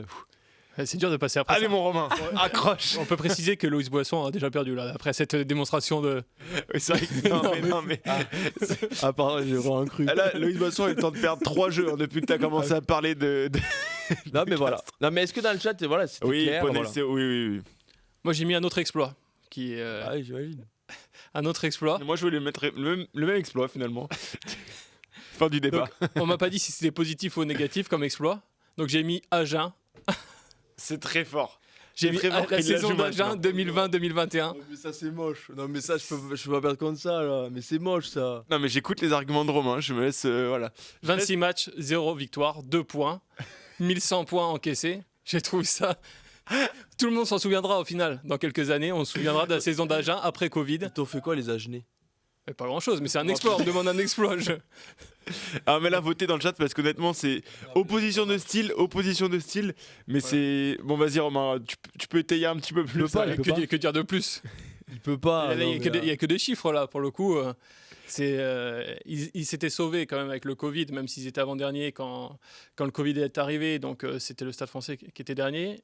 Saison d'après Covid, voilà, ils commencent par perdre les matchs. Et puis c'est un cercle vicieux Ah, c'est pas un cercle. Et tu perds 26 matchs. et tu perds 26 Voilà, matchs. tu clignes des yeux, la Oui, saison mais top 14 est après, c'est terminée, t'as pris pareil, 2 points et perdu Oui, 26 il prenait des corrections à la fin, mais il faisait jouer les jeunes parce qu'il savait qu'ils étaient en Pro D2. Les équipes allaient là-bas avec l'équipe type Ah en bah plus, oui. parce qu'il fallait prendre 5 points contre Agen, parce que ton concurrent de droite et ton concurrent de gauche avaient pris tous 5 points à Agen, donc il fallait le faire. Non, Ouais, moi, c'était quelque chose. On m'a dit un exploit qui t'a marqué. Moi, c'est celui-là. Donc, j'espère qu'il n'y a pas. C'était pas mal trouvé. J'espère Alors, qu'il y a c'est pas- vraiment dommage que ça tombe. Il n'y a pas Je trop pense de que supporters j'espère- agenais dans le chat. J'espère qu'il n'y a pas trop d'Agenais qui nous écoutent, parce que je pense que c'est pas des bons souvenirs, surtout quand on voit la situation du club aujourd'hui. La saison Il est d'Agen, toujours pas c'est de remonté. l'art pur. Ah oui, là, Voilà, c'est l'art dans son état le plus naturel, Ah oui, finalement. voilà. Non, honnêtement, c'est bien joué de sa part. Moi, j'adore le panache. Je vais pas donner le point, rassure-toi. Non, Commence mais pas à te non, lever mais et à armer écoute, ton point. sache que tu donnes le point à qui tu veux, ça n'enlèvera pas le Brennus qui a gagné Castres en 2010. Non, je vais me ranger derrière Nicolas Béguet, d'ailleurs, qui soutient Vincent pour ce point-là. Ah, quand même, attention. Je vote Agen, surtout car je ne peux pas voter Castres. Voilà, c'est Rantan-Plan du 21. qui fait. Et bon, voilà. Il n'a Non, pas je digéré le barrage en 2018, encore un. ça, Soyons c'est sûr. un petit peu sérieux. Non, je ne peux pas ne pas te donner le point là-dessus. Quand même, gagner le top 14, remporter le Brennus en De ayant cette battu manière. 3e, 2e, puis 1er, c'est un parcours exemplaire. On ne peut pas faire plus difficile parcours pour remporter le Brennus. C'est pour ça que je vais donner le point. Ouais, mais après, tu lui as donné la main au début. Je voulais sortir en 4e, moi, tout pour finir. Mais je voulais pas commencer par Agen parce que je me suis dit. Non, mais c'était il va bien. avoir- Honnêtement, c'était pas mal sorti. Hein. Je trouve que Oui, ça c'est a vrai que failli ça- m'avoir. J'avoue que j'ai été surpris. Oui. Il y a eu quelques secondes de surprise et après, la Bon, allez, réalité. point pour Vincent. 2-1 pour Vincent. Romain, dernière carte à abattre. Dernière Vincent, 4 à pareil. battre. J'espère que je vais faire plaisir à Vincent Franco avec cette carte. C'est pas Castres, mais c'est Oyonnax. Oyonnax avec tous les néo-castrés après là. Donc la saison d'Oyonnax 2014-2015. Pourquoi ? Parce que je le rappelle, Oyonnax est promu en 2013. 2013-2014, il se sauve à la dernière journée en prenant un point de bonus à Brive, finissant ex aequo avec Perpignan, il me semble. Ils finissent, ils se maintiennent. Saison d'après, Christophe Furios, Orda Pieta, Tichit, tous Tout ces le monde part à Castres. tous ces joueurs sont là et Oui. ils se qualifient en barrage. Ils jouent à Toulouse en barrage. Et je ne sais pas si on se souvient du match Oui. à Toulouse. On va s'en Ils mènent souvenir, jusqu'à oui. la 74e minute, un Oui. essai de Cyril Bay. Et voilà, l'aventure d'Oyonnax, c'est incroyable pour une petite ville comme ça d'arriver jusqu'au barrage face à Toulouse, au Toulouse de Guinoves encore. Et voilà, ils échouent à, je sais même pas, ils perdent 21-17, non 20-19. Ouais, Ils perdent d'un point à Toulouse et c'était vraiment ouf ces derniers temps. Je pense qu'il n'y a personne qui a fait un tel exploit en top 14. Donc voilà, je voulais rendre hommage à Oyonnax, qui est en pas Pro mal. D2 maintenant. Mais C'est pas mal. C'est pas mal. Bon. D'accord, alors là, plus grande surprise, c'est que c'est un autre exploit de Castres. Oh bah tiens, comme c'est Mais bizarre. On je tombe le des dis, nues. Parce que je trouve que ce match est sous-coté dans l'histoire du Castres olympique et même dans l'histoire du top 14. Parce que voilà, c'est le barrage, je dis en 2014. En fait, Castres, aussi, je vais faire comme moi, je remets dans le contexte. Castres est champion en 2013, donc champion en titre la saison 2013-2014. Il se qualifie à l'arrache, comme un peu tout le temps avec Castres, sauf en 2022. Quasiment une seule fois où ils n'ont pas gagné, du coup, ils ont peut-être dû se qualifier à l'arrache. Et barrage en 2014, tu qualifies 6e. Tu as un point d'avance sur le Stade français, mais tu te qualifies à l'arrache. Et tu vas à Clermont, qui est 3e. Et en fait, à l'époque, tu vas à Clermont, qui est invaincu depuis 77 matchs Ah oui, à domicile. C'est-à-dire depuis plus de 4 ans. C'est-à-dire, c'était en 2014. Depuis 2010, ils n'avaient pas perdu depuis une victoire de Biarritz. À l'époque, déjà, ça prouve en 15 ans comment ça a changé le rugby, victoire de Votez dans Biarritz. le chat. Hein. Donc Votez plus de dans le 4 ans chat. invaincus, t'arrives. C'est aussi la fin de l'aventure de Verne Cotter. Donc tu sais qu'à la fin de la saison, Verne Cotter s'en va de Clermont, qui a rapporté le premier Brennus à Clermont et tout. Donc c'est forcément le dernier match de Verne Cotter à domicile. les supporters se donnent rendez-vous. Les supporters sont avec vous parce que Ils aiment bien quand c'est les le dernier supporters match se de Verne rendez-vous. Cotter à domicile, puisqu'après il y a la demi qui se jouera à Lille. C'était pour jouer Montpellier. Et Castres fait le match parfait, gagne 22-16, met fin à 77 matchs d'invincibilité, où tu as Rémi Lamora qui a son prime complet, qui d'ailleurs signera à Clermont quelques saisons plus tard, je pense que c'est grâce à ce match. Rory Cocotte qui venait de pénalité 50 mètres. Et du coup, Castres, là aussi, il y a une histoire de mêlée à la fin où tu penses que Clermont va gagner 23-22 parce qu'ils sont à 5 mètres de la ligne. et Castres arrive à récupérer le ballon et se qualifie pour les demi-finales. C'est dur là. Non, mais D'ailleurs, ils iront en finale en battant Montpellier aussi, qui était qualifié d'ores et déjà en demi, en prolongation, avec un drop de 40 mètres de Serema Baye à l'époque, ancien Clermontois. Mais du coup, voilà, ce barrage, parce que c'est une des seules fois où même les supporters de Castres, tu te disais, bon allez, t'es champion l'année dernière, tu t'es arraché pour te qualifier, mais là, l'histoire va s'arrêter. Et en fait, pas du tout. Tu mets fin à 4 ans d'invincibilité à domicile. Enfin, aujourd'hui, ça paraît inimaginable en top 14 d'être 4 ans invaincu. Oui. Aujourd'hui, il n'y a qu'un club, déjà juste cette saison, qui est invaincu. C'est Bayonne. Bon, Toulon a perdu à Marseille. C'était pas mal. Mais enfin, aujourd'hui, 4 ans, c'était fou. Et puis, c'est le Clermont de l'époque. Hein. C'est Clermont, c'est finale, demi, tout le temps. Et là, barrage, boum. Tu te fais faucher par le Castres Olympique qui est champion en titre. oui, Je voilà. l'ai pas vu venir celle-là. Tu t'es tué sur ton dernier truc. C'est Pourquoi encore un champion qui gagne. Hein. Forcément. Merci, La Rochelle-Leinster, merci. c'est La Rochelle qui garde son titre. Là, c'est Castres. Je te dis, ton épopée là, l'année d'après, qu'est-ce qu'ils font en Una? Ils descendent. Et ben, c'est pour ça que tout le monde est parti. C'est pour ça que c'est un exploit à un moment. C'est sur une saison, quoi. Là, c'est pas une dynastie de plusieurs saisons. Ah, c'est dur. Voilà. Un champion qui garde son titre. Fais match nul, moi je gagne. C'est qu'il est pas confiant. Mais non, mais Pas laisse-moi sur, répondre le chat. sur le dernier. Oui, bah, dites-moi dans le chat qui est le plus convaincant. Vincent sur la qualification de Castres. Le meilleur exploit, pour le moment, ça vote plutôt Castres. Mais c'est vrai que cette série d'invincibilité à Michelin, elle est assez. 77 matchs. Hein. Non, mais Oyonnax. Égalisation d'Oyonnax. Ouais, c'est bon. Un partout. C'est Fan UBB Jalibert qui vote pour Castres Oula. quand même. Oula, bien sûr. Allez, c'est la victoire pour Castres et pour Vincent Franco sur ce jeu-là. Il y aura 2 victoires avec sur ce Castres. débat. Bah, comme un symbole. Et le problème, c'est qu'en fait, vu que ça le touche personnellement, il le vend Il est particulièrement convaincant. bien. Quoi. C'est là où... Oui, c'est vrai que moi, Oyonnax, j'ai pas trop d'attache à Oyonnax. Non, mais surtout. Mais honnêtement, c'est série. Hein, même dans le Ça chat, parlait, ils mais hésitent, hein. c'est des matchs qui te marquent vraiment. Quand t'as 14 balais, tu vois, t'es. Oui, en tant que castré, parce que moi, j'avoue. Ah, mais oui. Bah, excuse-moi, Écosse-Angleterre sous la pluie, 11-6, merci. Et là, J'ai tu peux demandé avoir- conseil à Jérôme Prévost, tu il peux était avoir- d'accord avec moi. tu peux avoir 40 ans, 28, 12, ce que tu veux là. Bon, Vibre pas. merci messieurs pour ce jeu. C'est le moment de dire au revoir à ceux qui nous regardent sur viaoccitanie.tv et il faudra aller sur rugbyrama.fr pour Bien sûr. suivre la suite de cette émission et les pronos notamment. Ciao à ceux qui nous regardent sur Via Occitanie. Salut. Ciao. Voilà, Ouais, c'est- putain, il est moins réactif. Hein, Ah oui, Je pensais qu'il fallait pas dire ciao, je l'ai fait. Si, tu peux Je fais avec plaisir, je voulais pas te couper, je voulais pas. Fais-toi kiffer. Non, bon voilà, victoire plutôt de Vincent sur ce jeu, mais c'était pas évident. On va passer au prono. Et là, 2 experts, encore une fois, hein, qui s'affrontent. Hein. C'est une émission, elle est éprouvante pour vous deux. Hein. Passez votre temps à vous affronter. Là, c'est très très dur. Non, mais on va voir Il y là a des pronos après pour les phases finales et tout. où on va pouvoir, on va continuer de faire des pronos pour les phases finales. Mais là, c'est la dernière journée de top 14, dernière journée de la phase régulière. Et puis, ce qui va être intéressant, c'est qu'on va pouvoir voir sur quel match vous étiez en désaccord et pourquoi vous avez pronostiqué plus l'un ou l'autre adversaire. Juste après ce jingle.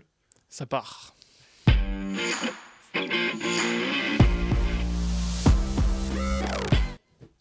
Le grand multiplex de top 14 ce Le fameux. samedi 21h05, le fameux. Une tentative du son, du multiplex à chaque essai. Voilà. C'est pas mal. c'est pas mal. C'est là, vous coupez cette partie de la vidéo. Et puis Canal, si vous voulez samedi le soir, reprendre, chaque essai, vraiment, tout le temps. vous le remettez. Voilà, bon, le programme du multiplex top 14, donc ce samedi, dernière journée de la phase régulière, qui pourrait être dans le top 6, qui pour jouer ce match de barrage Pro D2, pour peut-être Demi-direct être relégué directement, qui pour la demi-direct évidemment, qui pour le top 8 et la qualification pour la Champions Cup, voilà. Bayonne-Toulon, il y aura donc ce match à Jean Daugé, Bordeaux-Vannes, Lyon-Racing, Montpellier qui va accueillir Clermont-Pau, va accueillir La Rochelle, Stade Français jouera contre Castres et Toulouse se déplacera sur la pelouse de Perpignan, voilà. On est complet, alors Romain, Vincent, des matchs dans lesquels vous êtes en désaccord, il n'y en a que 2, Paris-Castres et Perpignan-Toulouse. Là où vous n'êtes pas d'accord, c'est sur ces matchs qui vont être clés pour la course au maintien. C'est là où c'est intéressant. Oui. Puisque oui. le Stade Français et Perpignan se bagarrent pour cette 13e place. Vannes qui semble un peu décroché. Paris-Castres, Vincent qui se penche plus sur le Stade Français, Romain plus sur Castres. Messieurs, pourquoi ces choix? Romain, peut-être pour commencer.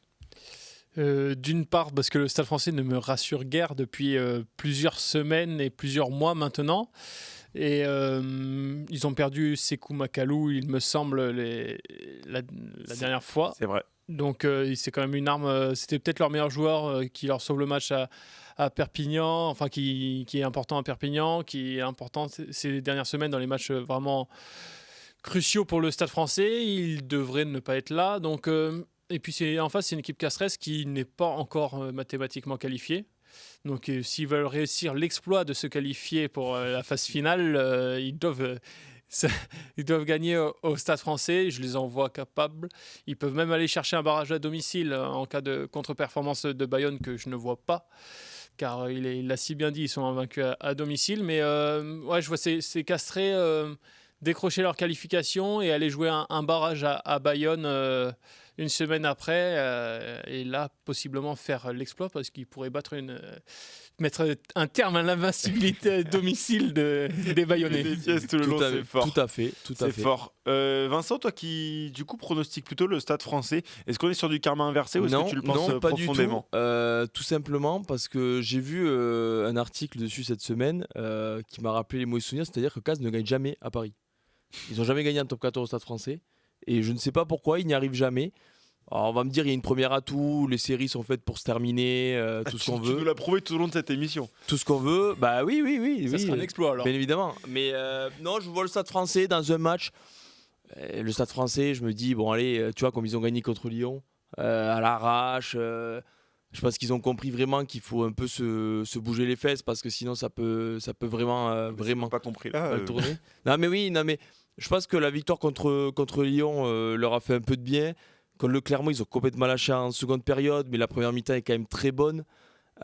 Castres a eu quelques matchs à l'extérieur où ils en ont gagné, mais c'est pas tout le temps ça. Parfois, tu as des trous d'air qui coûtent cher. Donc, je vois pas Castres gagner. Et je vois le Stade Français même sans mouille défensif parce que 5 points, c'est rien du tout. Et voilà, et je les vois faire le boulot à domicile. Ils sont plutôt confiants pour Castres dans le chat, honnêtement, ça met. Oui, mais forcément. Il faut dire que Castres, quand même, on n'en parle pas beaucoup cette saison. Cette saison Non, on parle pas beaucoup, point. Fin de la phrase. Bah non, mais c'est voilà. factuel, voilà. Non, mais c'est vrai, mais dans le style, ils ont quand même évolué avec Xavier Sadourny. C'est quand même plaisant à voir jouer, et il faut le dire quand c'est le cas. Contre Bayonne la semaine dernière, un match crucial pour leur qualification. Ils assurent, ils font le taf. On a l'impression que les Bayonnais n'étaient pas venus avec des ambitions, ce qui était pas le cas. Donc voilà, je trouve cette équipe séduisante. Et pour moi, sur le papier, ils sont meilleurs que le Stade Français. Ah mais oui, bien évidemment, mais le papier... Tout le monde pronostique Castres, hein, même avec le BO pour montrer qu'ils sont prêts pour les phases finales. Oui, non, mais ça me surprendrait pas que Castres gagne. Je vois Paris, juste. Après Castres, ils ont perdu Goudiou, qui est commotionné, donc il peut pas jouer ce week-end. Botitou, très incertain. C'est quand même des mecs importants. Tu vois, par exemple, tu parles le match contre Bayonne. Alors oui, il y a du beau monde derrière, Séguré, même Zegdar et tout, c'est des bons joueurs, mais dans le dispositif, ça peut compter. Et puis voilà. Et puis Castres, faut pas aussi oublier que Castres, pour des raisons tragiques, doit enchaîner les matchs, a dû jouer alors que tous les clubs ne jouaient pas, sauf Bordeaux, dans l'épisode Champions Cup. Donc attention, parce que les jambes peuvent commencer à être lourdes et après... Et puis, tu as ce côté aussi qui est humain, c'est que Castres va avoir le téléphone branché sur Rugbyrama à 21h et que si à la 55e, on te dit, même si on leur dit, bon écoutez, il y a 10 points d'écart entre Bayonne et Toulon, donc Bayonne va gagner et derrière ça gagne pas, vous êtes qualifiés. Tu vois, humainement, tu peux te dire, bon les gars, tu peux sortir quelques cadres et dire, bon, on va jouer notre barrage à l'extérieur, mais au moins, préparons déjà notre barrage, tu vois. On n'en est pas encore là, je suis d'accord.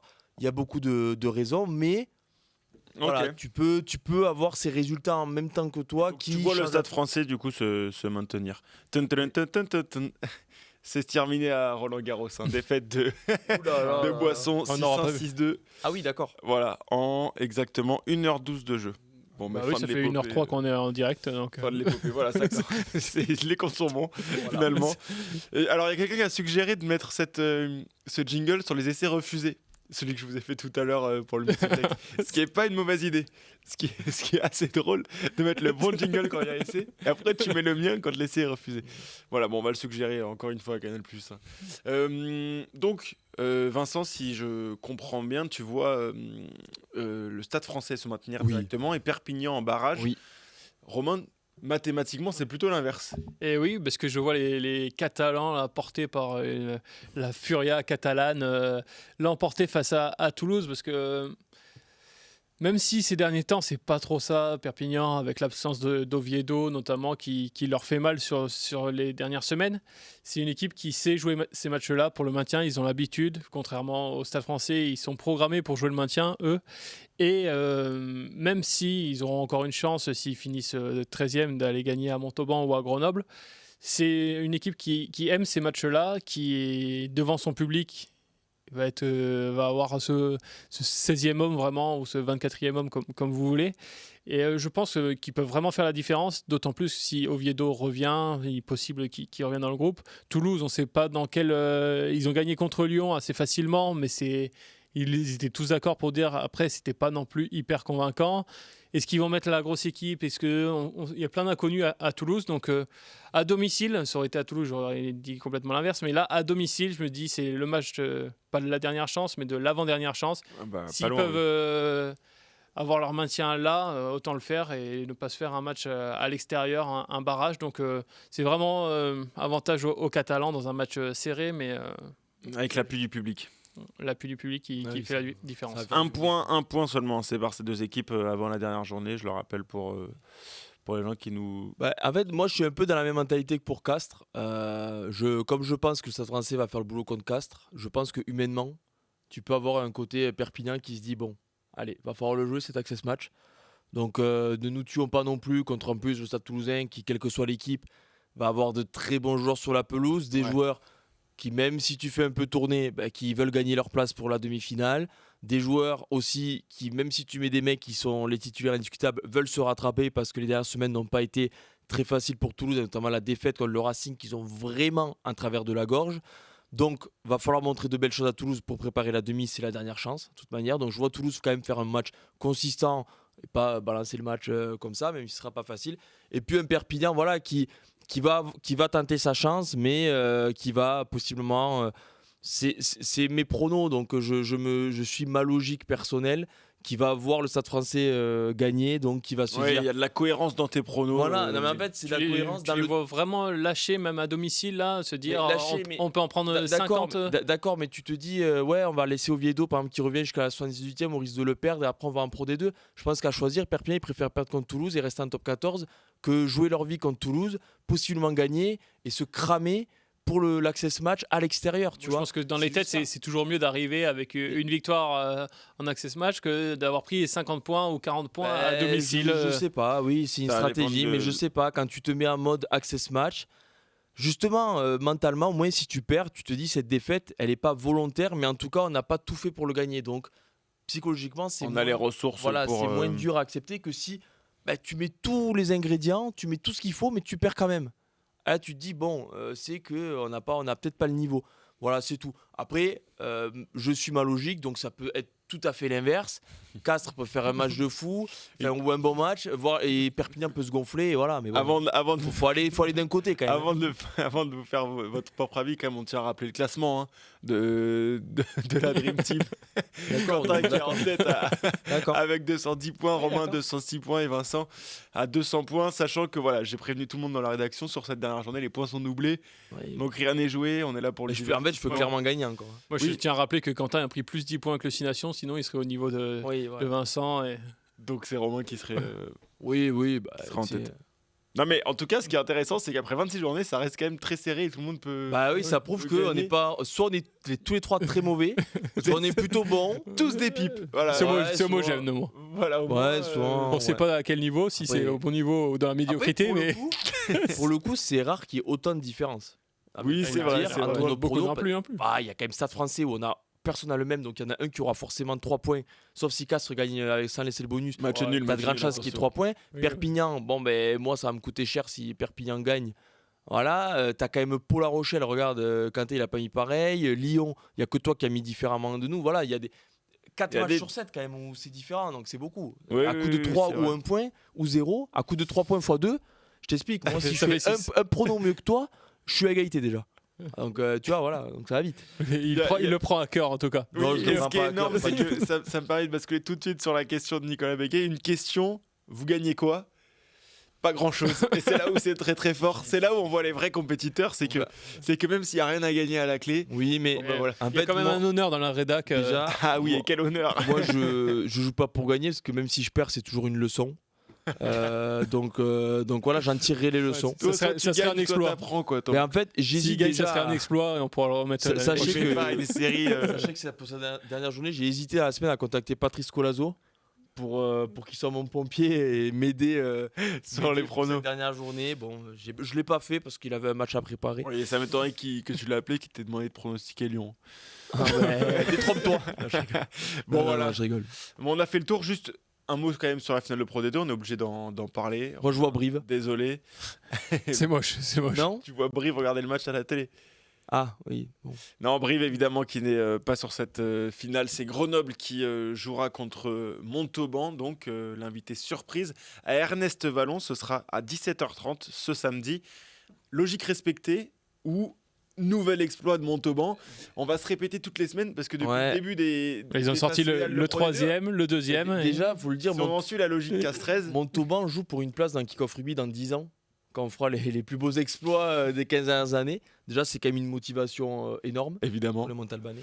évidemment. Et puis à côté de ça, optionnellement aussi, tu peux essayer de monter en top 14. Quoi. Oui, voilà. Non, mais qu'est-ce que tu veux qu'on dise? Bien évidemment que sur le papier, je pense que beaucoup de monde voit Grenoble gagner.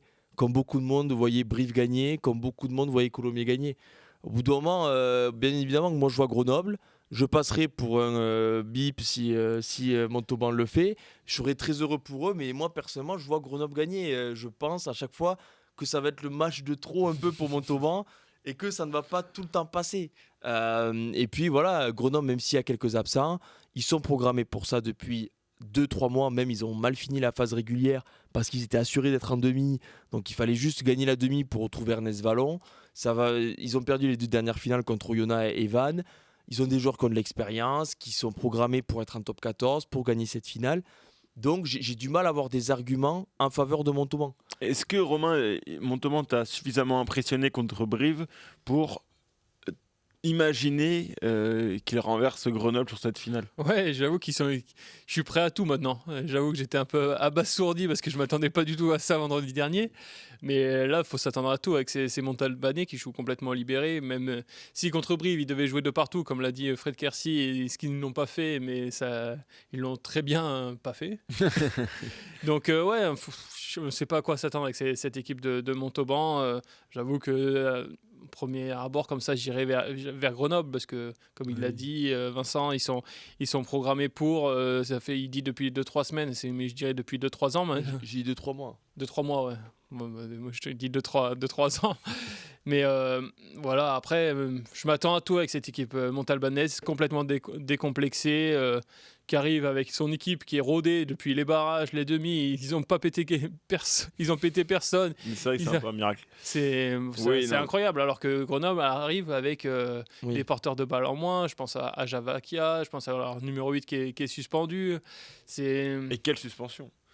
Et quelle Oui, suspension aussi! Là, il a fait les choses bien. un geste de génie, lui encore. Peut-être que lui, il a peut-être programmé ses vacances. Bon, il s'était dit, bon, allez, la finale, j'ai pas. Petit point météo quand même. Il risque de pleuvoir samedi Ah, à Toulouse et ça change quand même. oui.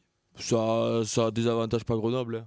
Bah, Non, ni non, Montauban. contre. hein. Oui, voilà. Non, mais pour le coup, je Moi, je pense que trouve vu que Parce le que style de Montauban, on a jeu- vu comment il défendait sur les molles Brivis. Après, qui était attention, la oui. grande force, de la grande Brive, force c'est vrai. Oui, non, mais- cette saison. Et Mais ils ont été, bien évidemment que à Montauban part sur une action. a montré de belles choses, mais on en sourit presque tellement c'était grossier à quel point Brive est passé à côté. Oui. Après, c'est facile, on va dire oui, mais Colomiers ils étaient passés à côté parce qu'ils gagnaient 17-0, ils se sont fait remonter. Bien évidemment que Montauban y est pour quelque chose, mais franchement, si Grenoble fait le match qu'il faut, je vois pas. Tu vois, je vois vite la tendance se confirmer et que tout le monde comprenne que Grenoble va aller en top 14 et que Montauban devra Ce passer serait bien par qu'ils se cette payent phase. aussi les Grenoblois au bout d'un moment. Bah, ils ont c'est fait de la surtout, peine. à quoi, tu vois. l'inverse, s'il y a défaite là, au bout d'un moment, tu te dis, bon, Oui, là, c'est très, très dur. C'est même plus une malédiction, là. Faut changer de nom du club. Oui, voilà. Pour casser cette série. faut changer Faut changer le lieu de la finale. Voilà, Hein, faut Oui, changer aussi, le lieu oui. de la C'est finale. pas prévu. Je crois que c'est jusqu'en Tu vois. 2028 Parce que ou 29. Grenoble, Ouais, il faut le rappeler, Grenoble était pas du tout favori il y a 2 ans contre Oyonnax, qui avait roulé sur la Pro D2 et Mhm. qui a assumé. Il n'y avait pas eu match, le score est pas très large, mais il n'y avait pas eu match. Était pas vraiment favori. Ouais, c'était 50-50 contre. Contre Vannes. C'était Ouais, ça. mais Oui. quand même, ils avaient joué un barrage, ils avaient fini 3ème, ils avaient joué un Ils barrage. pas beaucoup ils étaient fatigués en barrage. allés- Hein Ils Oui, pas mais beaucoup fatigués en barrage. Non, après, c'était Non, mais à la- bon, voilà. Non, c'est Vannes qui est allé à Béziers. Là, ils avaient gagné à Provence Non, en demi. Ils avaient gagné Vannes avait Provence. accueilli Béziers et Grenoble est allé gagner Ah. sur le terrain de Provence Rugby. C'est ça. Mais là, ils sont les grandissimes favoris. Alors, est-ce que ça va les inhiber et de se dire, mais la pression va être trop lourde sur les épaules? Je pense pas, donc c'est pour ça que je joue à Grenoble. Mais c'est pareil, on nous ressortira les vidéos si Montauban le fait. Oui, mais c'est le jeu des pronostics. Au bout d'un moment, si personne se mouille. Oui. Après, je peux faire des captures d'écran Après, dans le chat moi, des pronostics. Moi, des le gens, problème, et puis c'est les que je me ressortir. mouille souvent et on me ressort souvent les vidéos. Donc, Non, mais voilà, il faut faire preuve d'honnêteté. Si t'es à, j'ai rien contre Montauban. si t'es à 200 points, c'est quand même pas pour rien. Tu vois ce que je veux dire. Voilà. Voilà. J'aurais pu être. T'as Voilà. beaucoup appris cette saison. Voilà, t'as beaucoup appris, mais t'as quand même 200 points et c'est pas rien. Bon, merci en tout cas, messieurs, pour cette émission. Ça faisait plaisir de Tu vous avoir donnes en pas ton plateau sur prono, les toi t'es pronos. malin, toi. Non, moi je pense, oui, mais en fait le problème c'est que c'est trop facile de pronostiquer. Mais c'est trop facile Grenoble. ces derniers temps avec Ouais, Montauban c'était- et il déjoue tous les pronostics. Donc, Ça paraissait facile. Je hein, pense quand même que Grenoble va l'emporter parce que l'expérience, parce que Montauban effectivement a dû énormément enchaîner. Pour le coup, quand même, si on se pose la question, tu imagines si Montauban il faut l'exploit. Montauban en top 14. Ah là, par rapport au débat de tout à l'heure, Ah ouais, là. là l'exploit il. Ah là, Elle ce explose. serait, Ah, il- Ah mais ce serait ouf. Non mais Oui. déjà même je pense que le club a pas du tout prévu ça. C'est pas méchant envers les joueurs qui jouent ou autre. C'est Non, que mais à ce niveau-là, forcément, même National te Pro dit- D2, les clubs préparent, on te dit un se top 14. préparent à éventuellement monter à l'échelon supérieur. Non, mais- En National, il y en a un paquet qui veulent pas monter en Pro Et D2 puis parce c'est- qu'ils n'ont pas les moyens. En Pro D2, c'est un peu la même chose avec le top 14. Et puis c'est surtout, rappelons que tu es obligé de jouer à Challenge Cup. Tu peux aussi finir à Johannesburg, jouer contre les Lions, ou accueillir Newport pour un vrai match de Challenge Cup. Newport, mais ça, Est-ce que c'est Sapiac. pas double peine, tu vois? non, mais tous les joueurs ont envie, bien sûr que oui. de vivre Ah ça. hein. oui, forcément. Parce que je suis centre à Montauban, je préfère Bien aller évidemment. jouer à Johannesburg qu'à. Je sais pas, Vas-y, je vas-y, cher- vas-y, je fais-toi cherchais des ennemis. une ville de Pro D2 à Oyonnax. Voilà, je les ai mis dans mes exploits. Mais... Oui, tu peux compenser. Oui, compense. Bon, oui, je pense aussi je pense aussi que préférer jouer à Johannesburg qu'à Oyonnax. Merci en tout cas, messieurs, pour cette émission. Merci à tous dans les commentaires voilà, d'avoir participé aussi à cette émission à votre manière. Merci à ceux qui nous regardent ou qui nous écoutent en replay toutes les semaines. On se retrouve, prochain rendez-vous Et dimanche 18h, Dimanche. attention, c'est important. dimanche 18h. Parce qu'il n'y aura pas de troisième mi-temps après le multiplex, ce sera dimanche un peu plus au calme, avec la tête froide, Voilà. où on pourra analyser les. On pourra dire moins de saucisses parce que ce sera moins Non, chaud. ça, non, jamais. Ce sera la 4e mi-temps. Ça, Ce oui, sera la là, quatrième mi-temps. On arrivera dans un quatrième temps, un peu après ce multiplex complètement fou, on l'espère. Voilà, finale de Pro D2, grand rendez-vous aussi de ce week-end, samedi 17h30 au stade Ernest Vallon. On en a parlé. Et puis nous, on se retrouve la semaine prochaine pour un nouvel épisode de Kick-Off Rugby. Ciao, ciao. Merci Salut, les gars. Théophile, ciao tout le monde. Salut.